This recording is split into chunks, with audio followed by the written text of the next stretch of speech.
যখন দেখলাম যে কোরবানির পশুর নাম দেওয়া হয়েছে ডোনাল্ড ট্রাম্প, ওটা বিক্রি হওয়ার পরে নতুন পশু বাজারে এসেছে নেতানিয়াহু, ঠিক কিনা বলে? ওটাও বিক্রির পথে। এখন আরেকটা নতুন পশু নাকি আসতেছে, নরেন্দ্র মোদী। তো আপনি চিন্তা করতে পারেন কতটুকু ধর্মীয় অবক্ষয় হলে, কতটুকু দিন থেকে দূরে গেলে, কত বড় ষড়যন্ত্র আমাদের উপরে হচ্ছে সেটা আপনারা বুঝতে পারতেছেন। যেটা মুসলমানের গুরুত্বপূর্ণ একটা ইবাদত, ঈদুল আজহা, ঠিক কিনা জোরে কথা বলে?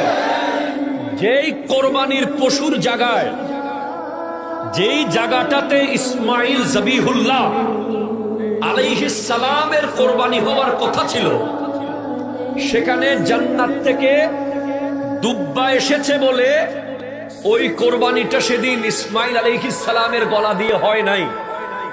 যুগ যুগ ধরে যেই কোরবানি আমরা করে যাচ্ছি, সেই কোরবানির মতো মহামূল্যবান ইবাদত, সেটার ভেতরে ডোনাল্ড ট্রাম্পকে ঢুকিয়ে দেওয়া, নেতানিয়াহুকে ঢুকিয়ে দেওয়া, কোন হিন্দু বৌদ্ধ খ্রিস্টানের নাম ঢুকিয়ে দেওয়া, কোন নায়ক গায়ক খেলোয়াড়ের নাম ঢুকিয়ে দেওয়া, বুঝতে হবে এটা নিশ্চিতভাবে বোঝা যায় এটা ইহুদি খ্রিস্টানদের বড় ষড়যন্ত্র। হাত তুলে বলেন ঠিক।